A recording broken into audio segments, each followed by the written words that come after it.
Good afternoon all of you. The conceptual IAS आप सभी का स्वागत करते हैं। जैसा कि आप सभी जानते हैं कि साइंस एंड टेक का यूपीएससी में एक बड़ा वेट है और इसके जो क्वेश्चन होते हैं वो थोड़े ट्रिकी भी होते हैं। करंट अफेयर्स, फंडामेंटल्स और उनके इंटीग्रेशन के साथ यूपीएससी इसमें क्वेश्चन पूछता है। तो आखिर वो करंट अफेयर्स कहाँ से कवर किए जाएँ? कैसे कवर किए जाएँ? बच्चों के लिए लिमिटेड टाइम में चीज़ें मैनेज करना काफ़ी कठिन होता है। इसलिए the conceptual IAS STEM course के साथ science and tech and environmental science and management का पूरा करंट अफेयर्स 1 साल का और उसके इंपॉर्टेंट फंडामेंटल्स साथ में कवर करेंगे। ये उसका पहला सेशन है। शुरुआत में कुछ क्लासेस इसमें आपको फ्री मिलेंगी। इसके बाद अगर आप इस पूरे प्रोग्राम को एक्सेस करना चाहते हो, तो नीचे दिए हुए डिस्क्रिप्शन के माध्यम से आप दी कॉन्सेप्चुअल आईएएस का एप्लीकेशन डाउनलोड कीजिए। एप्लीकेशन डाउनलोड करके स्टेम कोर्स को बहुत ही नॉमिनल प्राइस पे सब्सक्राइब कीजिए। चलिए, हम लोग शुरू करते हैं और आज की जो इम्पोर्टेंट टॉपिक है, उसमें graphic processing unit, AI, machine learning, neural network and deep learning के कॉन्सेप्ट को हम लोग समझेंगे। इसके अलावा अभी 2-3 दिन पहले एक डेवलपमेंट हुआ, जो कि वर्ल्ड का पहला पहला एआई सॉफ्टवेयर इंजीनियर, नाम याद रखिएगा, डेविन एआई के नाम से डेवलप किया गया और इसकी वजह से कई सारे डिबेट्स हैं, हम लोग उनको समझेंगे। क्या इंपॉर्टेंस है, सारी बातें समझेंगे एक-एक करके। सबसे पहले क्वेश्चन देख लेते हैं। क्वेश्चन है कि X is subset of Y that especially focuses on Z, which with many layers, then what is X, Y and Z? इसका मतलब ये है कि X सबसेट है Y का एंड Y फोकस करता है स्पेशली Z पर। तो X, Y, Z इनमें से क्या है? आपके सामने ये विकल्प है। ऑप्शन नंबर 1, इसी सीक्वेंस में आपको बताना है। AI machine learning neural network, machine learning deep learning AI, neural network AI deep learning machine learning and neural network. तो एक्स वाई जेड को इस तरह से मिलाना है। अगर आप जानते हैं तो कमेंट सेक्शन में आप आंसर कर सकते हैं किसी भी पॉइंट पे। आइए समझते हैं क्या होता है जीपीयू। इसका रेफरेंस ये है कि इनवीडिया, जो कि ग्राफिक्स का जितना ग्लोबल मार्केट है, एक कंपनी है अमेरिका की इनवीडिया, वो 80% स्टेक करते हैं। इनके पास पूरे मार्केट का 80% कमांड है। तो इन्होंने रिसेंटली जीपीयू डेवलप किया। अब जीपीयू के माध्यम से क्या एडवांटेज होंगे, क्या वो फंक्शन करेगा, ये सीपीयू से किस तरह से अलग है, कैसे फंक्शन करता है 2डी में, 3डी में, वो सारी चीजें हमको समझनी पड़ती हैं। तो जीपीयू का फुल फॉर्म हमें पता होना चाहिए, ग्राफिक्स प्रोसेसिंग यूनिट। ये 2डी एंड 3डी दोनों मॉडल पे काम करता है। बेसिकली जब हम ग्राफिक्स कहते हैं तो कोई भी डिजाइन होता है, जैसे 2 पॉइंट्स को मिलाने वाली एक लाइन या एक कॉम्प्लेक्स पिक्चर, इमेज या कंप्लीट वीडियो। इन सब में जो विजुअल एस्पेक्ट है, यानी कि जो भी चीज आप देख सकते हैं आंख से, वो सब ग्राफिक डिजाइन का पार्ट होता है। एक मूवी में, एक वीडियो गेम में, एक ऑर्डिनरी इमेज में, जितनी भी चीजें आप इमेजिन करते हैं अपनी आंख से देखते हुए, वो सारी चीजें ग्राफिक्स हैं। ठीक है, तो उसमें क्या होने वाला है, किस तरह से चीजें होती हैं, उसके बारे में हम लोग चीजों को समझेंगे। हाँ, ये लिंक्स को क्लिक करके आप किसी भी टाइम में गूगल प्ले स्टोर से जाकर दी कॉन्सेप्चुअल आईएएस का एप्लीकेशन डाउनलोड कर सकते हैं। इस समय हमारे पास test series, mentorship courses, coaching batches, सबके लिए स्पेशल ऑफर्स चल रहे हैं। 2024, 25, 26 और 2027 तक के कोर्सेज अवेलेबल हैं। तो अगर आप अभी कॉलेज में हैं, इंटरमीडिएट पास किया आपने, ग्रेजुएशन में है, बीटेक में है, एमबीबीएस में है या बीकॉम बीए कहीं भी है, तो आपके लिए नए-नए पर्क्स यहाँ पे अवेलेबल हैं। ठीक है? अगर इसके अलावा भी कोई प्रॉब्लम होती है, तो ये दिए हुए नंबर पे आप हमसे किसी भी टाइम बात कर सकते हैं। चलिए, समझते हैं। जो मदरबोर्ड हैं, वो बेसिकली डिज़ाइन होते हैं, उनमें जो सॉफ्टवेयर हैं, वो एपीआईज़ यानी कि एप्लीकेशन प्रोग्राम इंटरफेस, जैसे कि ओपनजीएल एंड डायरेक्ट 3डी, ये क्रिएट करता है एक डेवलपर्स को। ये डेवलपर्स को हेल्प करता है किसमें? जीपीयू को डेवलप करने में या जीपीयू के प्रोग्राम्स को डेवलप करने में।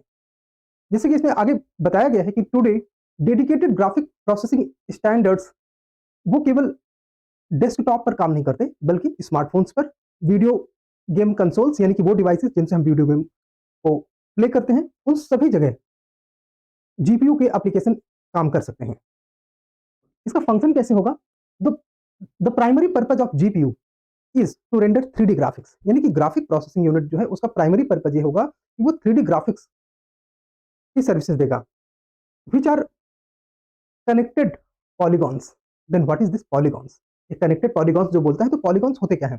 तो पॉलीगॉन्स का मतलब ये होता है कि कोई भी कैप्चर्ड एरिया जो किसी 3 डॉट पॉइंट में या 4 डॉट पॉइंट में, 5, 6 और एनी नंबर, जिसमें कि हम एक एरिया कैप्चर करते हैं, वो अपने आप में पॉलीगॉन्स होता है। जैसे एक ट्रायंगल, एक स्क्वायर, एक पेंटागन, एक हेक्सागन, ये सब पॉलीगॉन्स हैं। ठीक है? अगर आप ऐसा कोई डिज़ाइन क्रिएट करते हैं, तो वो जीपीयू के माध्यम से क्रिएट होता है। अब ये इतना आसान नहीं है ऐसे समझना। इसको समझने के लिए हम 2-3 चीज़ें एक साथ लेके आते हैं, फिर समझते हैं।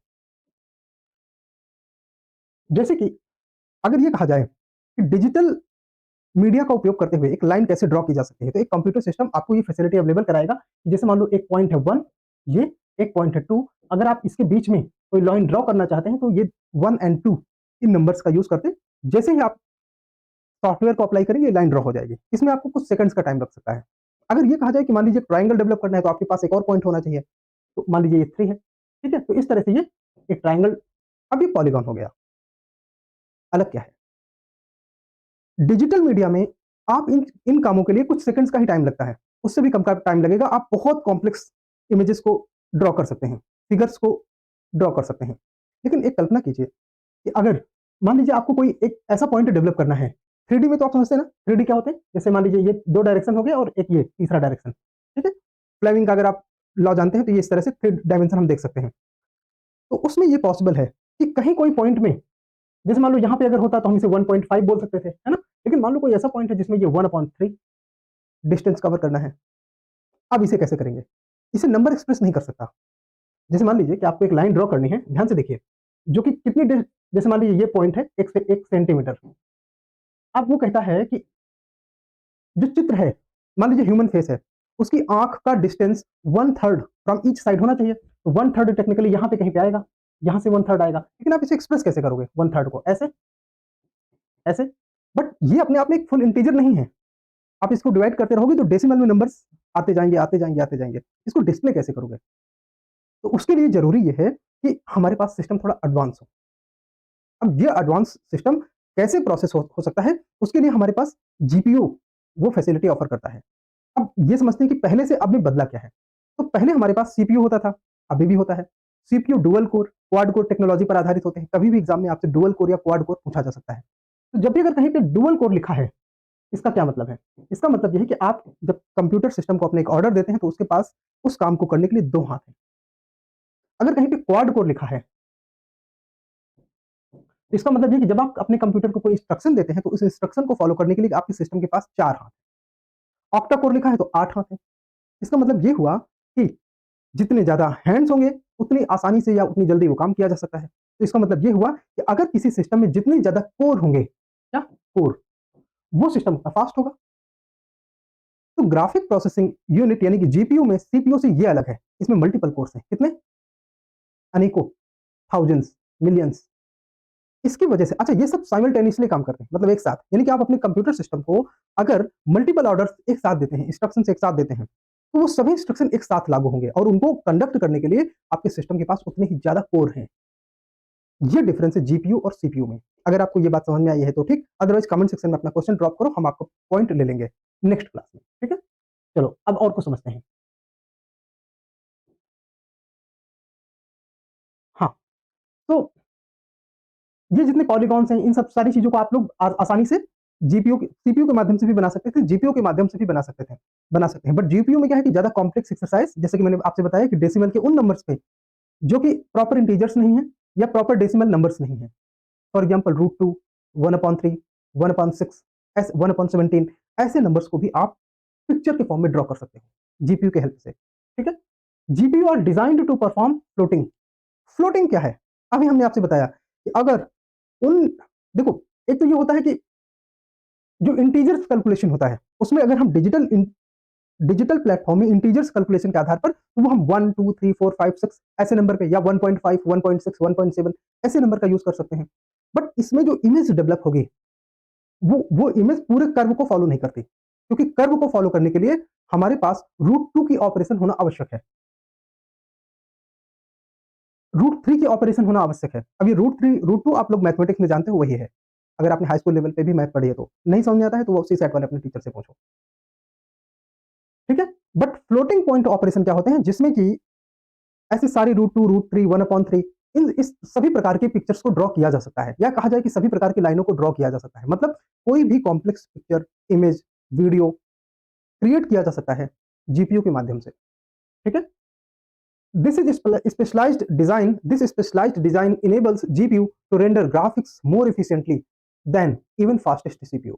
जो सबसे तेज भी सीपीयू होता है उससे कहीं ज्यादा तेज जीपीयू इन ऑपरेशंस को तेजी से कंडक्ट कर सकता है, ठीक है? और इस तरह से मॉडर्न वीडियो गेमिंग को, प्रोग्रामिंग को ये कहीं ना कहीं ज्यादा एफिशिएंट बनाता है। अब ये जीपीयू सीपीयू से डिफरेंस कैसे है, जैसा कि अभी हमने समझा है उसी तरह से ये अलग है। एक टिपिकल मॉडर्न सीपीयू जो कि 8 से 16 कोर्स तक हो सकता है। अभी तो मैंने डुअल कोर बोला, थोड़ी 20 साल पुरानी टेक्नोलॉजी, क्वाड कोर बोला 16 साल पुरानी टेक्नोलॉजी, ऑक्टा कोर बोला 8 से 10 साल पुरानी टेक्नोलॉजी। आजकल 8 से 16 कोर तक के कंप्यूटर आते हैं, ठीक है? सीपीयू बेस्ड वाले सिस्टम, यानी कि जो हमारे आपके पास सिस्टम है, ये सभी सीपीयू बेस्ड सिस्टम है। आप चेक करिए, ये क्वाड कोर, ऑक्टा कोर इसी तरह के होंगे बस। लेकिन लेकिन जो जीपीयू है, इसमें thousands of relatively small core होते हैं। जैसे कि मैंने आपसे थोड़ी देर पहले बताया, तो ये क्या करते हैं, एक साथ इन सारे ऑपरेशंस को परफॉर्म करते हैं। And because of that GPU किसी भी, मान लो वीडियो गेम आपको क्रिएट करना है, ठीक, तो उसमें तो किसी भी एंगल के, किसी भी कर्व के इमेजेस को आपको ड्रॉ करना पड़ सकता है, पहाड़, माउंटेन, गन, बुलेट्स, कुछ भी। तो जितना एनिमेशन टेक्नोलॉजी है, उसके लिए ग्राफिक प्रोसेसिंग यूनिट आपका बहुत एफिशिएंट होना चाहिए, ठीक है? तो वो सारी चीजें जीपीयू के माध्यम से अवेलेबल की जाती हैं। तो इसमें ये डिफरेंस है। इसके अलावा ये टेक्नोलॉजी है, कुछ इनके एग्जाम्पल याद करेंगे। जैसे कि टेक्नोलॉजी लाइक ओपन का मतलब होता है ओपन कंप्यूटिंग लैंग्वेज, कूडा मतलब कंप्यूट, कूडा means compute unified device architecture. ये कुछ आपको कुछ नाम याद रखने पड़ेंगे, क्योंकि जब भी इनके बारे में आएगा तो आपको पता होना चाहिए ये ग्राफिक टेक्नोलॉजी पे बेस्ड है। तो ये क्या करते हैं, ये जीपीयू, ये यूटिलाइज करते हैं जीपीयू को सीपीयू को असिस्ट करने के लिए, ठीक है? इसके अलावा ये नॉन ग्राफिक्स कंप्यूटर को भी हेल्प करते हैं। अच्छा, साथ में आप द हिंदू की रिपोर्ट देख सकते हैं, इसमें नीचे डेट है, आप चेक कर सकते हैं, 12 मार्च 2024। इसमें क्या बोला गया कि what is GPU, an expert explains that powering the AI boom and why they are worth trillions. तो ये सारी चीजें इस आर्टिकल में थी, उसकी मेन इंफॉर्मेशन हम लोग लेके आए हैं। तो अब हमको समझना पड़ेगा कि ये जीपीयू अपने आप में कैसे यूजफुल है एआई के लिए, यानी कि आर्टिफिशियल इंटेलिजेंस के लिए किस तरह से यूजफुल है। Why GPUs are so useful for AI. Many of the machine learning techniques behind artificial intelligence such as deep neural network। अब देखो, जब भी हम डीप न्यूरल नेटवर्क की बात करते हैं तो उसमें क्या होगा कि मल्टी पॉइंट ऑपरेशन एक साथ डेटा एक्सचेंज करेंगे। तो अगर डिफरेंट डिफरेंट नोड एक साथ डेटा एक्सचेंज करेंगे तो उसमें आवश्यक है कि स्पीड स्मूथ हो, अदरवाइज किसी छोटे से टास्क को परफॉर्म करने के लिए आपका सिस्टम ज्यादा समय ले सकता था। लेकिन चूंकि जीपीयू में थाउजेंड्स ऑफ कोर हैं, तो वो एक साथ ऑपरेशन को कंडक्ट करते हुए बहुत सारे ऑपरेशन को एक स्पीड में कंडक्ट कर सकता है और उससे डेटा एक्सचेंज कर सकता है। अगर डेटा एक्सचेंज फास्टेस्ट होगा या फास्टर होगा, तो वैसी कंडीशन में एक आर्टिफिशियल इंटेलिजेंस बेस्ड सिस्टम जो भी विजुअलाइज करता है, उसका डेटा एक्सचेंज करके और उसके रेस्पॉन्स में जो एक्शन कंडक्ट करना होगा वो कर सकता है। इसके लिए जरूरी यह है कि सिस्टम आपका जीपीयू इनेबल्ड हो, ठीक है? So this is mathematical operation, why very large sets of numbers are multiplied and summed together.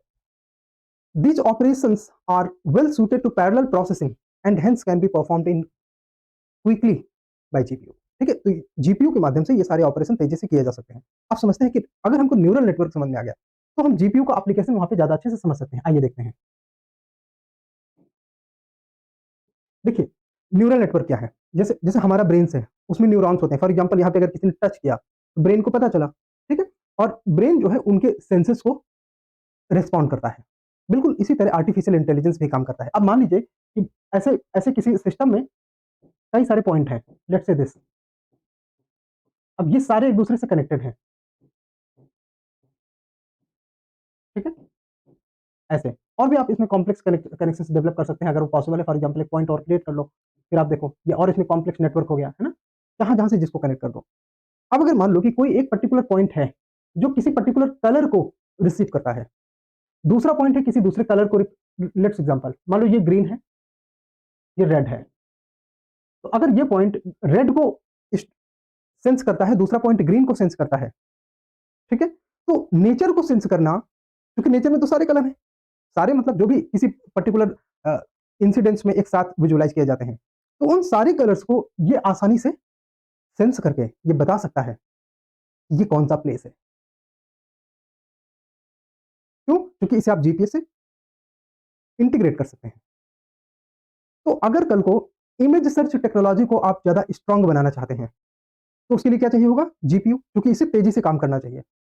8 course या 16 कोर की सिस्टम के लिए ये डिफिकल्ट होगा, टाइम टेकिंग होगा। ये इसीलिए आपने देखा होगा कि जितने वीडियो गेमिंग वाले कंप्यूटर होते हैं उसमें ज्यादा कोर की डिमांड की जाती है, क्योंकि हमारे आपके लेवल पे हल्के फुल्के गेम ही प्ले किए जाते हैं, तो वो 8 कोर या 10 कोर 12 कोर वाले सिस्टम के माध्यम से कंडक्ट किए जा सकते हैं। लेकिन जैसे जैसे इसमें लोड बढ़ता है, ज्यादा मेंबर पार्टिसिपेट करते हैं सिंगल प्लेटफॉर्म गेम्स में, तो वहां पर जरूरत ये होती है कि सिस्टम की क्षमता ज्यादा हो, एक बात। दूसरी बात, क्योंकि आजकल की जो गेमिंग है वो लाइव गेमिंग भी होती है। फॉर एग्जाम्पल आप जिस प्लेस में हैं उस प्लेस के आधार पर, जिस लोकेशन में है, जितनी डिग्री घूमते हैं, जितनी तेज चलते हैं, जितनी स्पीड से चलते हैं, कार में चल के अगर आप गेम खेल रहे हैं, तो आपकी जो एक्चुअल स्पीड होती है वही स्पीड गेम के अंदर होती है। यस, ये है मॉडर्न गेमिंग। तो ऐसी कंडीशन में जो वो गेम है वो आपकी रियल लाइफ में कंडक्ट हो रहा होता है। ठीक है, तो इसलिए जरूरी है कि जीपीयू के माध्यम से इन प्रोसेसिंग को ज्यादा स्ट्रीमलाइन किया जा सकता है, ज्यादा एफिशिएंसी के साथ इनको परफॉर्म किया जा सकता है। अब अगर आपने ये सारी अंडरस्टैंडिंग आ गई आपके अंदर, तो आप ये समझ गए कि जीपीयू अपने आप में काम कैसे करता है। बेसिक बात इतनी है कि डेटा को रिसीव करके उसको रिस्पॉन्ड करना है। अब क्योंकि ये एआई बेस्ड सिस्टम है, ये सिस्टम एआई बेस्ड है, ठीक है, आर्टिफिशियल इंटेलिजेंस बेस्ड, तो हो सकता है कि ह्यूमन कंट्रोल के बिना भी काम कर सकता है। तो अगर ह्यूमन कंट्रोल के बगैर काम करना है तो स्पीड और ज्यादा तेज होनी चाहिए, बिकॉज ह्यूमन की स्पीड लिमिटेड है, मशीन की स्पीड लिमिटेड नहीं है। तो उसके लिए जरूरी यह है कि जो डिवाइस ये एआई बेस्ड ऑपरेशन को कंडक्ट कर रही है वो जितनी तेजी से सेंस करना चाहती है, डेटा प्रोसेस उतना तेज होना चाहिए। ज्यादा तेज डेटा प्रोसेस के लिए जीपीयू इस अब तक का सबसे तेज, इस समय तक का सबसे तेज ऑपरेशन प्रोवाइड करता है। ठीक है, तो आई होप कि थोड़ा थोड़ा आपको समझ में आया होगा। अब जैसे इसके एप्लीकेशन पे हमने ज्यादा एप्लीकेशन लिखा नहीं, क्यों, एप्लीकेशन 1000 हो सकते हैं। अगर आपको टेक समझ में आया तो आपके लिए एप्लीकेशन ईजी हो जाएगा। ठीक है, अगर आपको टेक समझ में आ गया कि कैसे काम करता है तो आपके लिए एप्लीकेशन आसान हो जाएगा। जैसे कि इतनी सारी चीजें आपने देख ली, अब वो आपसे क्या दे सकता है कि जीपीयू का यूज मोबाइल में कर सकते हैं, मोबाइल में गेम खेलते हैं तो कर सकते हैं, कंप्यूटर में कर सकते हैं, किन ऑपरेशन के लिए कर सकते हैं, तो जहां पे भी ग्राफिक्स का कोई भी रोल है वहां कर सकते हैं। अब आप बोलोगे ग्राफिक्स का रोल कहाँ पे नहीं है, जैसे मान लो कि कोई कैमरा है वो इमेज कैप्चर करता है, तो ग्राफिक्स वही तो है। उस इमेज का जब डिजिटल वर्जन क्रिएट किया जाएगा, यानी कि डिजिट्स के माध्यम से उस इमेज की एक आइडेंटिटी क्रिएट की जाएगी, तो ये कब पॉसिबल होगा, जब आपका सिस्टम जीपीयू इनेबल्ड हो। सीपीयू इनेबल्ड सिस्टम होगा तो कॉम्प्लेक्स टास्क को परफॉर्म करने में ज्यादा टाइम लेगा, बिकॉज उसके पास कम हैंड है, कम कोर है ना। ठीक है, तो इस तरह से हमको ये जीपीयू थोड़ा सा मुझे लगता है तो समझ में आया होगा। By focusing on processing speed, ठीक है, production speed, and by investing heavily in deep learning AI operations, NVIDIA was able to not only expand GPU capabilities but also contribute greatly to AI innovations. अब क्योंकि ज्यादा speed, ज्यादा सारी चीजें हमको एक साथ में मिल रही हैं, तो वैसी कंडीशन में आर्टिफिशियल इंटेलिजेंस के फील्ड में नए नए इनोवेशन हो रहे हैं। अब हमको यहाँ पे एक हेल्प मिलती है, जैसे हमने बोला कि हम करंट अफेयर्स के साथ फंडामेंटल को इंटीग्रेट करते हैं, कि हम आर्टिफिशियल इंटेलिजेंस के फंडामेंटल्स को समझें। तो आर्टिफिशियल इंटेलिजेंस क्या है, जैसे मान लीजिए कि एक ह्यूमन है, आपके न्यूरॉन्स बड़े ज्यादा स्पीड के हैं, आप कोई भी चीज सुनते हो, समझते हो, सेंस करते हो, स्मेल के माध्यम से, टच के माध्यम से, आई के माध्यम से, विजुअल के माध्यम से, है ना। तो उसके हिसाब से आपका रिस्पॉन्स रिस्पॉन्स कुछ माइक्रो सेकंड में हो जाता है। आप रोड क्रॉस कर रहे हो, सेकंड्स में आपने चारों तरफ की गाड़ियां देखी और अपना डिसीजन आपने लिया और रोड क्रॉस कर जाते हो, गाड़ियां चलती रहती हैं। ये सब क्यों होता है, क्योंकि आपका ब्रेन तेज काम कर रहा है। उसी तरह हमने देखा कि डेटा प्रोसेसिंग के लिए जीपीयू अपने आप में अब तक का सबसे फास्टेस्ट डेटा प्रोसेस देता है। तो वैसी कंडीशन में अगर आर्टिफिशियल इंटेलिजेंस और मशीन लर्निंग के फील्ड में जीपीयू की हेल्प ली जाए, तो क्योंकि ये एआई बेस्ड सिस्टम जितने हैं, ये अपने आप सारे फंक्शन परफॉर्म करते हैं, तो इनकी जो डेटा प्रोसेसिंग की डिमांड है वो ज्यादा तेज होती है। जितना तेज डेटा मिलेगी एआई मशीन उतनी तेज काम करेगी। तो इसलिए जीपीयू जो है आर्टिफिशियल इंटेलिजेंस को एक नया आयाम दे रहा है। तो जिस तरह ह्यूमन न्यूरल नेटवर्क है मनुष्य का, उसी तरह का न्यूरल नेटवर्क अगर हम मशीन के माध्यम से क्रिएट करते हैं, तो सिंपल टास्क में अगर हम बात करें, तो अगर ह्यूमन न्यूरॉन्स की तरह कोई मशीन मिमिक कर सकता है, उसको हिसाब से कोई मशीन काम कर सकती है, जैसे ह्यूमन के न्यूरॉन्स होते हैं, ह्यूमन का ब्रेन होता है, सिंपल सिंपल से लेके कॉम्प्लेक्स टास्क तक परफॉर्म करता है, तो हम बोलते हैं कि आर्टिफिशियल इंटेलिजेंस है। क्यों, बिकॉज हम ह्यूमन न्यूरॉन्स के माध्यम से ह्यूमन के इंटेलिजेंस को हमेशा नोटिस करते हैं। उसी तरह मशीन किस तरह से डेटा, कॉम्प्लेक्स डेटा प्रोसेस करके इंटेलिजेंट गेस करती है, इंटेलिजेंट ओपिनियन मेकिंग करती है, इस हिसाब से हम बोलते हैं कि ये जो सिस्टम है ये एआई बेस्ड सिस्टम है, आर्टिफिशियली इंटेलिजेंट सिस्टम है। अब अगर हम एआई को क्लासिफाई करें थोड़ा सा, तो एआई अपने आप में एक अम्ब्रेला टर्म है, जैसे एक बड़ा सा सर्कल ऊपर है, आप इसको देख सकते हैं, तो अगर ये आर्टिफिशियल इंटेलिजेंस को एक्सप्रेस करता है, ठीक, तो हमको थोड़ा थोड़ा समझ लेना चाहिए इनका एग्जाम्पल क्या है। जैसे कि नॉलेज बेस है, वो आर्टिफिशियल इंटेलिजेंस का एग्जाम्पल हो सकता है। अभी नॉलेज बेस किसकी बात हो रही है, आपकी किसी सॉफ्टवेयर के माध्यम से जो नॉलेज बेस होती है। फॉर एग्जाम्पल आप चैट जीपीटी पर प्रॉम्प्टिंग करते हो, जब आप क्वेश्चन पूछते हो उसको प्रॉम्प्टिंग बोलते हैं, शब्द का मतलब पता होना चाहिए, क्योंकि यूपीएससी में पूछा जा सकता है कि what is prompting in ChatGPT. तो when you ask certain question, when you inquire something, that is called prompting. जब भी आप कोई चीज चैट जीपीटी में क्वेश्चन डालते हो तो वो प्रॉम्प्टिंग होता है, चाहे बोल के चाहे टेक्स्ट के माध्यम से। ठीक, तो इस तरह का जितना नॉलेज बेस है ये सिंपल आर्टिफिशियल इंटेलिजेंस है। इसमें थोड़ी कॉम्प्लेक्सिटीज अगर हम देखते हैं, तो मशीन लर्निंग की बात आती है। अब यहाँ पे ज़्यादा इंपॉर्टेंट टर्म है लर्निंग, मतलब ये कि एक मशीन है जो आर्टिफिशियल इंटेलिजेंस का एक कॉम्प्लेक्स स्ट्रक्चर है, कॉम्प्लेक्स डिवाइस है। तो इसकी जो ऑब्जर्वेशन होती हैं, वो किसी मेमोरी में रिकॉर्ड होते हैं। मेमोरी में रिकॉर्ड के बेस पर वो ओपिनियन फॉर्म करता है और वो नए-नए डेटा के आधार पर वो अपने ओपिनियन को रिफॉर्म भी करता है। जैसे इसको सिंपल लैंग्वेज में समझते हैं। फॉर एग्जांपल आपने 50 डिग्री टेम्परेचर पे क्रिकेट खेला, गर्मी लगी डिहाइड्रेशन को। तो दोबारा अगर कोई आपसे बोलता है कि इस टेम्परेचर में मैच खेलना है तो आप डिहाइड्रेशन तक सोचोगे और हो सकता है आप डिसीजन लो कि नहीं इस टेम्परेचर में आप गेम नहीं खेलोगे। क्या हुआ? आपकी लर्निंग थी उस टेम्परेचर के रेफरेंस के माध्यम से। इट वाज़ नॉट ओनली कि इस मोमेंट में क्या हुआ, but it was also based on the fact कि वो आपकी मेमोरी ने आपको क्या करने के लिए प्रोवोक किया और क्या करने के लिए मना किया। इसी तरह से मशीन की अगर लर्निंग हो, कि वो चीज़ों को समझती हो, चीज़ों को जानती हो कि अच्छा फॉर एग्ज़ाम्पल किसी मशीन को किसी ने टच किया, उसने मशीन को के साथ छेड़छाड़ करने की कोशिश की, मशीन की सिक्योरिटी की उस पर्सन के पास नहीं है। अब अगर मशीन ने एक बार ऐसा सेंस किया और मशीन को हार्म हुआ, तो मशीन बिना किसी ह्यूमन इंटरवेंशन के दोबारा ऐसे पर्सन के टच को सेंस करते हुए उस पर्सन को मशीन की एक्सेस मना कर दे। और अगर कोई पर्सन उसे ज़्यादा इंटरवीन करने की कोशिश करे तो मशीन चुपचाप शट डाउन हो जाए। तो ये हुई लर्निंग, ठीक है? इसका एग्ज़ाम्पल क्या है? रिग्रेशन, एग्रेशन या रिग्रेशन, है ना? अगर कोई मशीन एग्रेशन या रिग्रेशन शो करती है तो वो इसका एग्ज़ाम्पल है। लॉजिस्टिक्स रिग्रेशन की यहाँ पे बात हो रही है तो वो इसका एग्ज़ाम्पल है अपने आप। सिंपल रिस्पॉन्स की बात हो रही है, response based on earlier data. ज़्यादा ईज़िली है क्योंकि अब आप इसमें कई एग्ज़ाम्पल चाहे लॉजिस्टिक्स का हो, चाहे जिसका हो, मेडिकल का एग्ज़ाम्पल एग्ज़ाम्पल होगा तो भी वहाँ पे लॉजिक यही रहेगा, उसमें कोई अपने आप में बदलेगा नहीं। ये हुआ मशीन लर्निंग। अब अगर मान लीजिए कि मशीन लर्निंग को और थोड़ा कॉम्प्लेक्स किया जाए, जैसे हमने थोड़ी देर पहले एक एग्ज़ाम्पल लिया था न्यूरल नेटवर्क का, कि उसमें कई सारे नोड में अलग-अलग इन्फॉर्मेशन आ रही है और सारी इन्फॉर्मेशन को एक साथ न केवल प्रोसेस किया जाए, बल्कि उसका रिस्पॉन्स उसी समय जनरेट हो।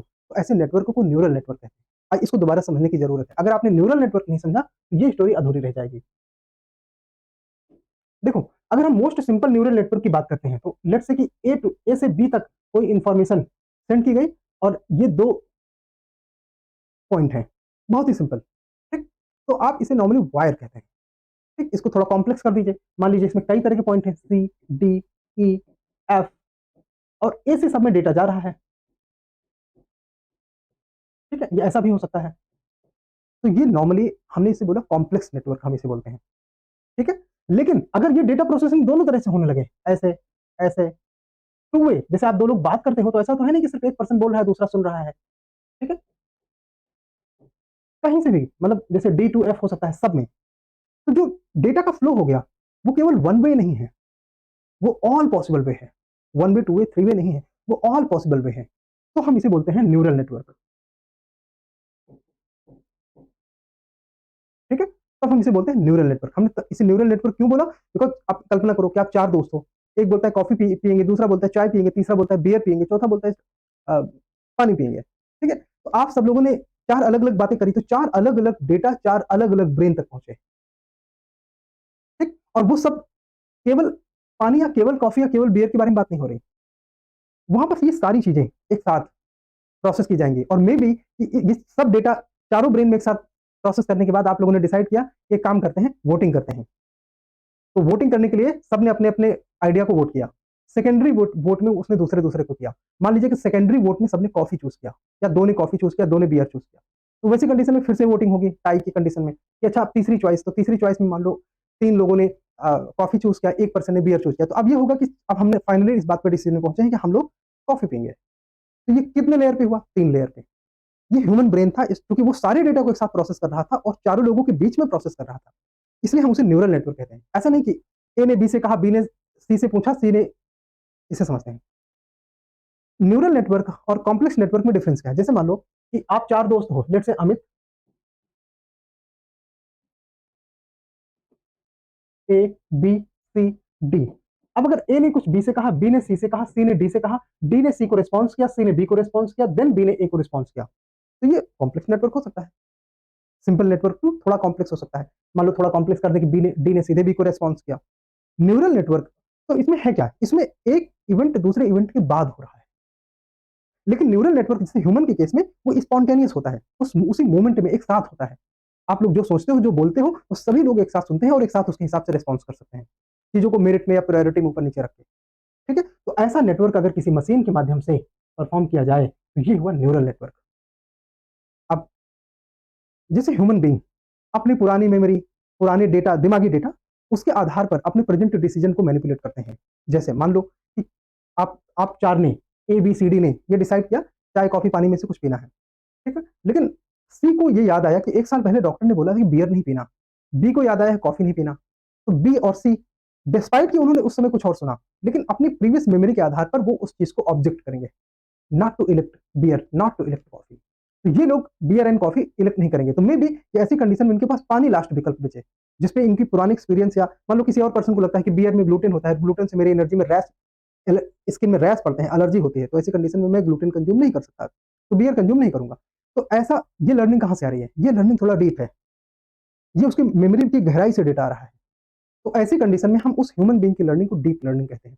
तो अगर कोई न्यूरल नेटवर्क अपने एग्जिस्टिंग मेमोरी, अपने करंट एक्सपीरियंस, अब ये मशीन है, के आधार पर ऐसा कोई डिसीजन लेता है, तो उस डिसीजन को हम डीप लर्निंग बोलते हैं। ठीक? कितना डीप हो सकता है? जैसे किसी साइंटिस्ट का रिसर्च, किसी इंजीनियर का एक्सपीरियंस, किसी डॉक्टर का एक्सपीरियंस, किसी अकाउंटेंट या मैनेजमेंट कंसल्टेंट का एक्सपीरियंस, ओपिनियन, ये उतने डीप हो सकते हैं। इनके कितने लेयर हो सकते हैं? इन्फिनिट लेयर हो सकते हैं। हमने जो बात करी वो 2, 3, 4 लेयर तक की बात करी, ये किसी भी लेवल पे हो सकते हैं। After all they are machine. ठीक है? तो न्यूरल नेटवर्क का एक सबसेट है डीप लर्निंग, या ये कह लें कि जो डीप लर्निंग है वो कॉम्प्लेक्स न्यूरल नेटवर्क पर आधारित है। ठीक है? जैसे मल्टी लेवल प्रोग्रामिंग, वो अपने आप में डीप लर्निंग का ही एक एग्जांपल है। और समझेंगे इसे, ये बात यहां तक पूरी नहीं होती है। चलिए एक क्वेश्चन देखते हैं, फिर इसके बाद समझेंगे। और आप लोग जो भी क्वेश्चन देखिए, गलत सही की परवाह किए बिना आप आंसर को हिट करना है आपको। ठीक है? तो हम सभी लोग इस क्वेश्चन को देखेंगे, और इस क्वेश्चन को इसके बाद आपके पास 30 सेकंड का टाइम है, आप इस क्वेश्चन को का एड्रेस आंसर करेंगे। ठीक है? एबीसीडी के फॉर्म में। क्वेश्चन है, a set of step by step, a set of step by step instructions और रूल्स, इनमें से क्या कहा जाता है? Neural network, AI, algorithms, graphic design. A B C D आपके पास 4 ऑप्शन है। क्वेश्चन देखने में इजी है, अगर इन टर्म्स की आपको समझ है तभी आप चीजें बता सकते हैं। AI, graphic design, neural network, इनके बारे में हमने बात करी है। ठीक है? अगर आपको लगता है कि इनमें से कोई आंसर इसमें फिट बैठता है तो आप उसको आंसर कीजिए। अदरवाइज ये सेशन खत्म होने के बाद आप इसमें उत्तर देने के लिए सक्षम होंगे, और अगर नहीं होंगे तो परेशान नहीं होना है, आपको हमसे बात करनी है। हमारे नंबर डिस्क्रिप्शन बॉक्स में दिए हैं, टेलीग्राम का लिंक नीचे दिया हुआ है, उसके माध्यम से आप सीधे हमसे बात कर सकते हैं। नंबर्स जो दिए हैं उनके माध्यम से आप सीधे हमसे व्हाट्सएप में कम्युनिकेट कर सकते हैं। अपनी प्रॉब्लम्स, आपकी तैयारी में क्या गैप्स हैं, उन सारी बातों को आप कर सकते हैं। गैप एनालिसिस अपना करवा सकते हैं। हमसे बहुत सारे बच्चे ऑल इंडिया लेवल पे गैप एनालिसिस करवाते हैं, उनको पता चल जाता है कि तैयारी में कहाँ गैप है, कितनी चीज़ों से और किस जगह से आप उनको 2024 में डिच मिलने वाला है प्रीलिम्स में। तो उन गैप्स को अभी भरा जा सकता है। 1 हफ्ते 10 दिन का एक्स्ट्रा अटेंशन देके उन गैप्स को ब्रिज करके आप अपने चांसेस को और ज़्यादा सॉलिडिफाई कर सकते हैं 2024 में प्रीलिम्स देने के। इसके अलावा अगर आपको आपके गैप्स पता होंगे तो आपके साल दर साल बच जाएँगे, वेस्ट नहीं जाएँगे। ठीक है? खैर, समझते हैं आर्टिफिशियल इंटेलिजेंस। तो जैसे कि हमने आपसे थोड़ी देर पहले बात करी कि ब्रॉडर कॉन्सेप्ट है, जो ह्यूमन इंटेलिजेंस के आधार पर कोई मशीन अगर बना दिया जाए तो आर्टिफिशियल इंटेलिजेंस है। आपके लिए प्रीलिम्स की पॉइंट है यहाँ पर कि ये किसी नेचुरल लैंग्वेज को समझ सकती है। नेचुरल लैंग्वेज मतलब जो हम day by day English, Hindi या किसी भाषा में जो कम्युनिकेट करते हैं, रिकॉग्नाइज कर सकते हैं पैटर्न। जैसे मान लो कल्चर के पैटर्न है, बिहेवियर के पैटर्न है, प्रोफेशन के पैटर्न है, मार्केट के डायनामिक्स हैं, उन पैटर्न को ये रिकॉग्नाइज कर सकते हैं।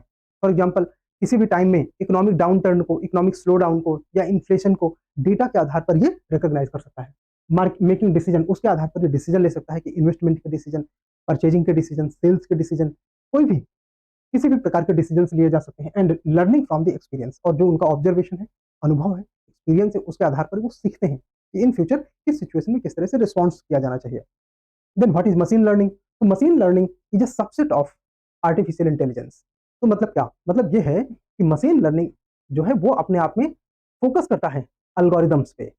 अब देखो, सिंपल डेटा के फ्लो अगर किसी नेटवर्क में हो रहे हैं और वो अपने आप से ऑटोनॉमस रूप से मैनेज किए जा रहे हैं, आर्टिफिशियल इंटेलिजेंस तो तब भी हो जाएगा।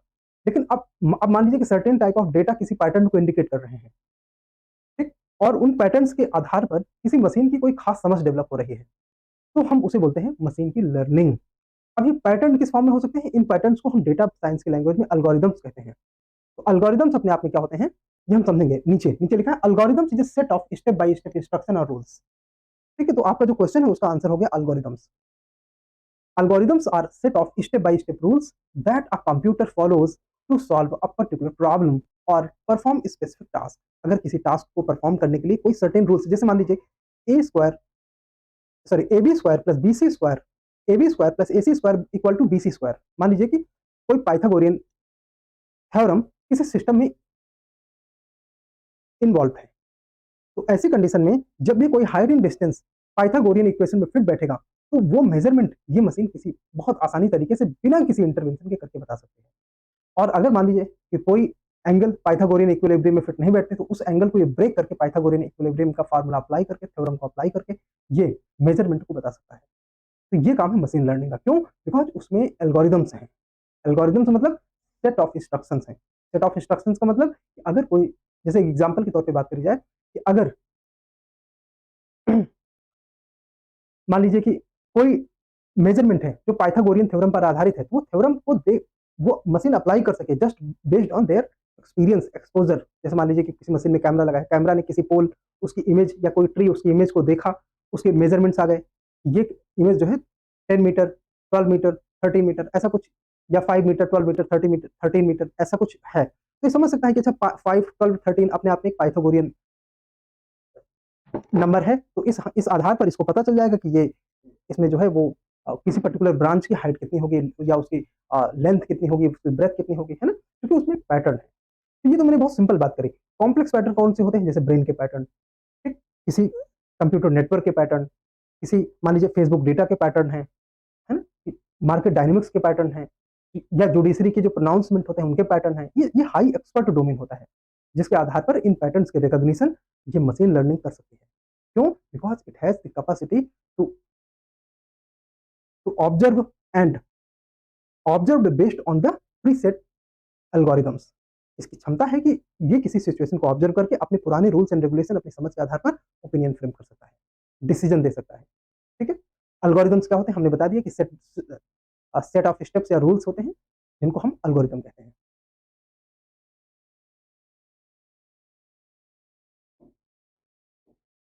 चलिए, न्यूरल नेटवर्क क्या होता है इसके बारे में हम बात कर चुके हैं। A type of machine learning algorithm by the structure and function of human brain. It consist of interconnected nodes. हमने इसके बारे में बार बार बात करी अभी। वो नोड्स न्यूरॉन्स की तरह काम करते हैं। Each neurons receive input, process it and passes output to next layer. ये हम अभी थोड़ी देर पहले बात कर चुके हैं कि कैसे हो सकता है। ठीक है, अब इसके माध्यम से क्या कर सकता है, ये इमेज रिकॉग्निशन कर सकता है। जैसे मान लीजिए कि आपके फेस से मिलती जुलती कोई इमेज हो, तो ये बता दे कि ये पर्सन इस जगह रहता है, इसका ये नाम है, इसकी ये हॉबी है, ये इस तरह के कपड़े पहनता है, इसके ये रिलेटिव्स हैं। ठीक, क्यों? उसने आपकी इमेज के पैटर्न को रीड किया, इसलिए। एंड नेचुरल लैंग्वेज प्रोसेसिंग, जैसे मान लीजिए कि हम मॉडर्न लैंग्वेज के आधार पर कोई बातचीत कर रहे हैं, कोई कम्युनिकेशन कर रहे हैं, तो उस कम्युनिकेशन वाले डेटा को, उस सूचना को प्रोसेस कर सकता है और बता सकता है कि लोग क्या करने वाले हैं या ये क्या कर रहे हैं। ठीक है, जैसे मान लीजिए दो बच्चे आपस में बात कर रहे हैं, एक लक्ष्मीकांत की बात कर रहा है, एक दी कॉन्सेप्चुअलाइज की बात कर रहा है, एक मॉक टेस्ट की बात कर रहा है, ठीक है, एक इकोनॉमी की बात कर रहा है। तो वैसे कंडीशन में मशीन ये बता सकता है कि ये दोनों यूपीएससी एस्पायरेंट है, या इनमें कम से कम एक यूपीएससी एस्पायरेंट जरूर है। ऐसा कैसे पॉसिबल? बिकॉज इसने एल्गोरिदम्स को एक, जैसे ह्यूमन न्यूरल नेटवर्क होता है ना, डेटा के आधार पर सेंस करके अपना ओपिनियन फॉर्म करता है, उसी तरह से इसने उन डेटा और उन एल्गोरिदम्स के आधार पर अपना ओपिनियन फॉर्मुलेट किया है। ठीक, एंड डीप लर्निंग के बारे में हम बात कर चुके हैं। ये न्यूरल नेटवर्क होता है जो बहुत सारी लेयर्स में होता है। इन लेयर्स का क्या मतलब है यहाँ पे? लेयर्स का मतलब ये है कि जो डेटा है उसके पहले के डेटा, उससे सिमिलर और पहले के डेटा, या उससे सिमिलर जो दूसरे रिलेटिव हॉरिजॉन्टल डेटा होते हैं या वर्टिकल डेटा होते हैं, उनको एक साथ, तो जो वर्टिकल डेटा होते हैं नॉर्मली वहां पे हम उनको लेयर कहते हैं कि किन किन सिचुएशन में ये डेटा चेंज होते हैं, तो उन सिचुएशन का क्या पॉसिबल इंपैक्ट हो सकता है, तो ये अपने आप में लेयरिंग कहलाता है। ठीक है, इसके बारे में हम बात कर चुके हैं जैसे speech recognition, natural language processing, playing strategic games like go and chess. Go and chess क्या है? तो स्ट्रेटेजिक गेम्स हैं। ये सारी चीजें पॉसिबल हैं न्यूरल नेटवर्क के माध्यम से।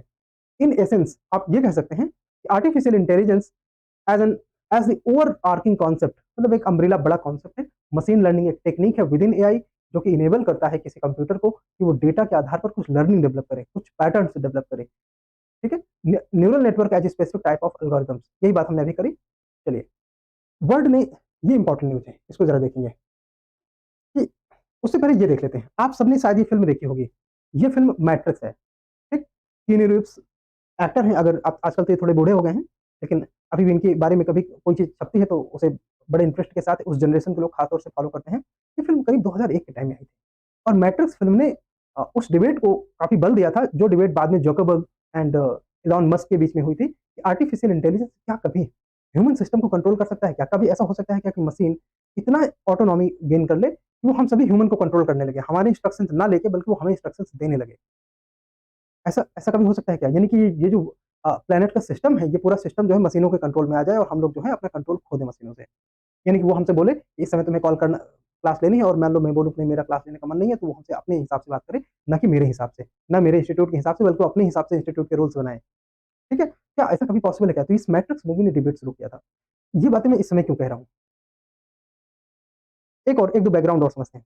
क्या ऐसा पॉसिबल है क्या कि बिना ह्यूमन के कंट्रोल के कोई मशीन सारा डिसाइड करे कि कौन सा ब्रिज बनाना है, कैसे बनाना है, कहाँ से माल खरीदना है, कहाँ से बेचना है, पेमेंट कैसे करना है, सारे कुछ, और वो इस मामले में किसी सरकार, किसी गवर्नमेंट, किस सबसे इम्यून रहे? इम्यून का मतलब किसी का प्रेशर नहीं लेती। ऐसा पॉसिबल है। और इस केस में ये कि उसका पहला एग्जांपल आया है वर्ष 2024 में। अभी 2-3 दिन पहले की न्यूज़ है। 13 तारीख को ये इकोनॉमिक टाइम्स में छपा, 15 तारीख को ये लगभग सभी न्यूज़पेपर में आ गया, इंडियन एक्सप्रेस में, द हिंदू में, सभी में। अभी हम मार्च 2024 की बात कर रहे हैं। लेकिन हम सबसे पहले एक क्वेश्चन पूछ लेते हैं, फिर बात करते हैं कि आखिर वो टॉपिक क्या है। तो टॉपिक था डेविन एआई। एक कंपनी ने डेविन एआई नाम का एक ऑटोनॉमस सॉफ्टवेयर इंजीनियर डेवलप किया है। पहले तो पता होना चाहिए कि क्या डेवलप किया है डेविन एआई। डेविन एआई क्या है? एक सॉफ्टवेयर इंजीनियर है। किस तरह का? ऑटोनॉमस। वर्ल्ड में पहला है ये, या first ever autonomous AI engineer है। ठीक है? First ever. तो सब कुछ इसके बारे में इतनी यूनिक है कि आई थिंक ये अपने आप में एक इंपॉर्टेंट टॉपिक होने वाला है यूपीएससी के लिए। ठीक है? चलिए क्वेश्चन देखते हैं। तो it is first ever fully autonomous AI software engineer, हमने जिससे बोला पहला स्टेटमेंट सही है। दूसरा, for final decision making it requires human instruction. आप बताइए क्लास लेने के बाद, it can not fix its own mistakes. क्या ये अपनी गलतियों को ठीक कर सकता है? मान लो इस मशीन के अंदर कोई दिक्कत आ जाए, जैसे मान लो हमारे अंदर, मान लो मेरे सर में दर्द है, मेरे पेट में दर्द है, मेरा दिमाग खराब है, ऐसी कंडीशन में मैं अपने से डिसाइड कर सकता हूँ, अगर मैं डॉक्टर हूँ, कि मुझे कौन सी दवा खानी है। मान लो मैं डॉक्टर नहीं हूँ, कोई नेचुरोपैथी हूँ, तो मुझे पता है कि कौन सा खाना खाना है, क्या एक्सरसाइज करनी है, क्या योगा करना है, मेडिटेशन करना है। तो मैं क्या अपनी इलनेस को स्वयं ठीक कर रहा हूँ? तो क्या ये डेविन एआई, ये इंजीनियर साहब डेविन एआई जो हैं, क्या ये अपनी प्रॉब्लम्स को अपने आप सॉल्व कर सकते हैं? इनके सिस्टम में अगर कोई प्रॉब्लम हो तो ये अपने सिस्टम को ठीक कर सकते हैं? मान लीजिए इनका कोई डेटा डिलीट हो गया हो, तो क्या ये अपने डेटा को रीगेन कर सकते हैं? ठीक, ये सारे question. And it can argue, ये बहस कर सकता है, तर्क वितर्क कुतर्क सब कर सकता है। ये स्टेटमेंट है, ऐसा मैं नहीं करा, और जरूरी नहीं कि सब सही लिखा हो, आपको अपना दिमाग लगाना है। ठीक है? और बताना है कि कौन सा इनमें विकल्प सही है। और इस तरह से आपके सामने एक क्वेश्चन है, हम लोग इस पूरे सेशन को खत्म करेंगे, तब तक आपको समझ में आ जाएगा कि सही उत्तर क्या है। आइए समझते हैं डेविन एआई के बारे में क्या है।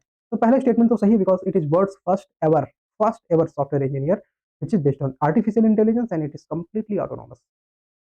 What it can do, ये क्या कर सकता है? The AI agent comes with some advanced capabilities in software development. इस सॉफ्टवेयर डेवलपमेंट में इसमें कुछ ज्यादा ही एडवांस कैपेबिलिटीज हैं। It uses machine learning algorithms to constantly learn and improve its performance and adopt according to its newer challenges. तो मतलब ये है कि ये जो कोडिंग है, कोडिंग का मतलब डेटा के आधार पर कोई प्रोग्राम डेवलप करना, कोई डेटा के आधार पर कोई इंस्ट्रक्शन डेवलप करना, दैट्स व्हाट इज कोडिंग। ठीक है? डीबगिंग मतलब अगर इस सिस्टम में वायरस आ जाए, बग्स आ जाए, तो ये उसे ठीक कर सकता है। Problem solving, complex to complex problem को ये सॉल्व कर सकता है। It uses machine learning algorithms, अभी हमने बात करी कि एल्गोरिदम्स किस तरह के होते हैं, to constantly learn and improve its performance and adopt according to newer challenges. यहाँ पे शब्द पे ध्यान दो, न्यूअर चैलेंजेस, यानी कि जो चैलेंजेस अभी एग्जिस्ट नहीं करते हैं, उन चैलेंजेस को भी हैंडल करने के लिए ये सिस्टम अडॉप्ट कर सकता है। जैसे ह्यूमन बींग है, उसको कोविड बीमारी मिली 2019 में, नई बीमारी थी, बहस नहीं है, नई बीमारी थी। तो वैसी कंडीशन में कोविड के खिलाफ ह्यूमन बींग ने स्वयं इलाज ढूंढा ना। तो अगर ये सॉफ्टवेयर इंजीनियर उन प्रॉब्लम्स को जो अभी एग्जिस्ट नहीं करते, उनके लिए ये स्वयं से सोल्यूशन डेवलप कर सकता है। ठीक है? तो वो फीचर्स हैं डेविन एआई के। डेविन ऐसा कर सकता है, और इसीलिए मैंने बोला ना कि फर्स्ट एवर है अपने आप में जो फुल्ली ऑटोनॉमस है। फुल्ली ऑटोनॉमस मतलब it does not require any human control. Battery charge आप टेंशन मत लीजिए, पावर नहीं है आप टेंशन मत लीजिए, डेविन अंकल के पास सारे विकल्प अवेलेबल है। अगर वो व्यवस्था नहीं है तो उसके पास, उसको पता है कि हाँ वो अपना पावर कहाँ से मेंटेन रखेगा। ठीक है? स्टेम के बारे में दिया हुआ है, science science and technology, environmental science and management is what called stem. इसका ये पूरा कोर्स अवेलेबल है दी कॉन्सेप्चुअलाइज एप्लीकेशन पे। दी कॉन्सेप्चुअलाइज एप्लीकेशन तक पहुंचने के लिए इस लिंक पर आप क्लिक करोगे, आप पहुंच जाओगे। लास्ट में हम इसको देखेंगे, ठीक है। इसके अलावा इस लिंक पर क्लिक करके आप हमारे टेलीग्राम चैनल से जुड़ सकते हैं और ये सारी पीडीएफ आपको वहाँ पे ऑन टाइम सब कुछ मिलते हैं। सारे नोटिफिकेशन, कौन से प्रोग्राम, कौन सी क्लास है, क्या डिस्काउंट है, कौन से फ्री कोर्सेज हैं। जैसे आपको पता है कि दी कॉन्सेप्चुअल आईएएस एप्लीकेशन में सीसैट की टेस्ट सीरीज पूरी तरह से फ्री है सभी के लिए। जीएस की टेस्ट सीरीज में शॉर्ट 100 पेपर्स हैं और वो टॉपिक वाइज हैं। ये इंडिया का अकेला इस तरह का in depth and in detail topic wise test series है। एंड जो इसकी क्वेश्चन पैटर्न है वो इंडिया में मोस्ट इवॉल्व है, सबसे ज्यादा डेवलप्ड है ना। तो चलो देखते हैं आगे, थोड़ा सा और समझेंगे, फिर इसके बाद हम लोग इसके बारे में और कुछ देखेंगे। जैसे मैंने बताया था कि इकोनॉमिक टाइम्स में 13 मार्च को ही ये पब्लिश हुआ है। आइए देखते हैं। इन सिंपल वर्ड अगर हम बात करें तो Devin can build and deploy apps end to end. End to end का मतलब ये होता है बिगिनिंग टू एंड। ऐप बनाना, ऐप की क्या रिक्वायरमेंट है एप्लीकेशन की, वो कहाँ पे अप्लाई करना है, कैसे अप्लाई करना है, उसमें कोई प्रॉब्लम्स हो तो प्रॉब्लम को सॉल्व कैसे करना है। मान लीजिए यूजर उसको लेने से मना कर दे तब क्या करना है। अगर यूजर को कोई प्रॉब्लम आती है तो उस समय यूजर को कौन सी फैसिलिटीज देना है, सारी चीजें। उसका टाइम फ्रेम क्या होगा, अगर वो एक्सपायर हो गया है तो उसके बाद क्या करना है, सारी चीजों ये जो डेविन है वो अपने आप से कर सकता है। इसके लिए किसी की जरूरत नहीं है इसको, ठीक। कल्पना करो जैसे मान लो कि दी कॉन्सेप्चुअल आईएएस के एप्लीकेशन में कोई प्रॉब्लम है जिसकी वजह से आप डेटा तक नहीं पहुंच रहे, हमारी क्लासेस तक नहीं पहुंच रहे, टेस्ट सीरीज तक नहीं पहुंच रहे, मेंटोरशिप कोर्स तक नहीं पहुंच रहे। तो डेविन एआई अगर वहां पर है तो ये अपने आप सारी चीजें ठीक करेगा और फाइनली ये बताएगा कि इसमें क्या प्रॉब्लम किस तरह से है। तुम मेरे को इतना पैसा खर्च करो मेरे ऊपर, मैं अपना इलाज स्वयं करा दूंगा टाइप से इसके अंदर वो फीचर्स होंगे, ठीक है। अगर मान लो मैं मना कर दूं कि अच्छा मैं नहीं दूंगा, तो अपने डिसाइड कर ले, ठीक है मैं आईसीआईसीआई बैंक के पास जा रहा हूँ, वो पैसा देंगे, मैं ठीक करा दूंगा, मैं उनसे बार्गेनिंग कर लूंगा, उनका पेमेंट मैं कर दूंगा। अनेकों अनेक चीजें इसमें उपलब्ध है, ठीक है। तो it is end to end and it can also train and fine tune its own. तो ये खुद को ट्रेनिंग दे सकता है, खुद का इवोल्यूशन कर सकता है, खुद का विकास कर सकता है और चीजों के साथ एडॉप्टेशन ऑब्जर्वेशन के आधार पर एक फाइन ट्यून सेटअप डेवलप कर सकता है, जिसके माध्यम से ये उस तरह से काम करेगा जैसे एक ह्यूमन काम करता है।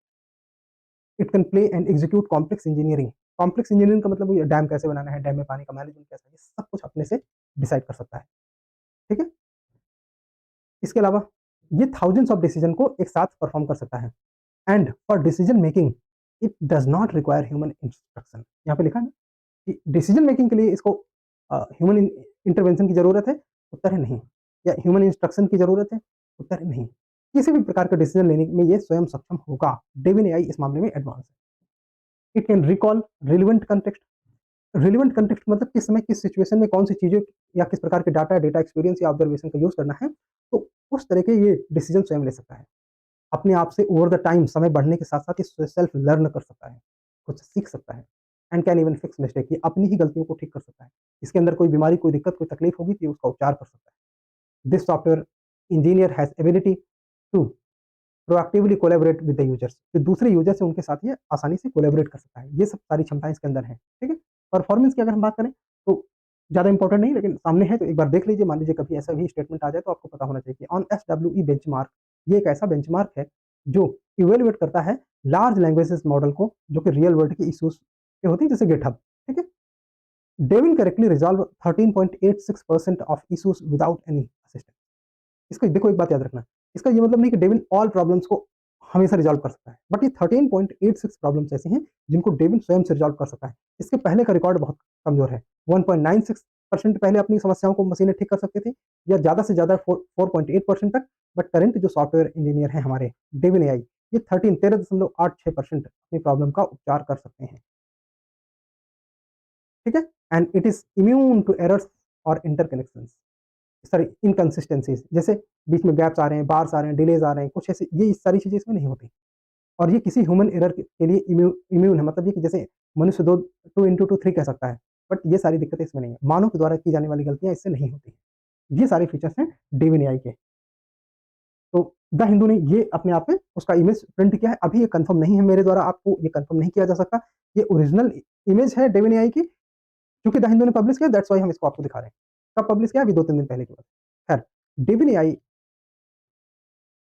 का जो भी इमेज हो या जिस तरह से वो दिखाई देता है वो इंपॉर्टेंट नहीं है, वो क्या परफॉर्म कर सकता है वो इंपॉर्टेंट है। हाँ, जैसे कि मैंने आपसे बताया कि ये पॉइंट्स पे आप क्लिक करके दी कॉन्सेप्चुअलाइज के एप्लीकेशन पे पहुंच सकते हैं या टेलीग्राम चैनल पे पहुंच सकते हैं। फॉर एग्जाम्पल,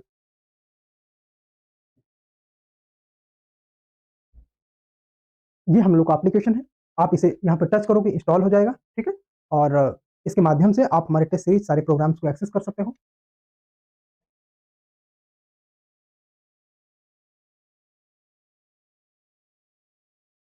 एंड या हम लोग यहाँ पे थे।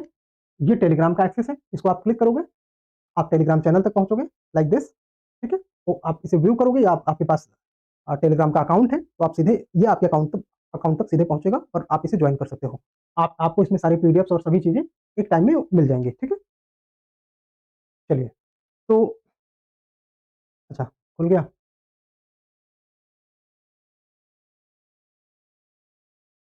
हाँ, ये हमारा टेलीग्राम का चैनल है जिसमें कि सिलेक्टिवली सभी को नहीं, सिलेक्टिवली मेंबरशिप मिलती है। पहले हम केवल ये मेंबरशिप पेड बच्चों के लिए तक रखते थे, लेकिन अभी इंटरेस्टेड मेंबर्स को जो हमारे प्रोग्राम्स के प्रति इंटरेस्टेड है, उनको भी हम धीरे-धीरे एक्सेस दे रहे हैं, ठीक है? तो इसमें आप क्या पा सकते हैं? सभी चीज़ें फॉर एग्ज़ाम्पल कौन-कौन से पीडीएफ हैं, क्या-क्या प्रोग्राम्स हैं, कौन-कौन से लाइव क्लासेस आने वाली हैं सभी एंड क्वेश्चन्स इसमें इस तरह से आते हैं, जैसे आज के क्वेश्चन्स आप इसमें देख सकते हैं, टॉपर्स के इंटरव्यूज़ हैं, सारी चीज़ें बहुत बहुत कुछ है। इसके अलावा पेपर्स हैं, मतलब ए टू ज़ेड मैनी थिंग्स हैं। ज़ूम क्लासेस उसके नोटिफ़िकेशन सब कुछ यहीं पे आपको मिलते हैं। तो द कॉन्सेप्चुअल आईज़ को जॉइन करिए, अपनी प्रिपरेशन को स्ट्रीमलाइन बनाइए। मैंने आपसे फिर से बोला कि आप जिस भी तरह से करंट अफेयर्स पढ़ते हैं, उसमें चेक कीजिए क्या वो यूपीएससी स्टैंडर्ड को मैच करते हैं। इन केस वो मैच करते हैं तो उसे फॉलो कीजिए, इन केस अगर नहीं मैच करते हैं तो आप द कॉन्सेप्चुअल में आकर ये पीडीएफ्स प्राप्त करो, ये वीडियोज़ को देखो और हमारे कोर्सेज़ को परचेज़ करो, ठीक है? तो हम इन वर्ड्स के साथ इस सेशन को आज यहाँ पे फिनिश करते हैं। Thank you so much for joining the conceptual eyes. Have a nice day.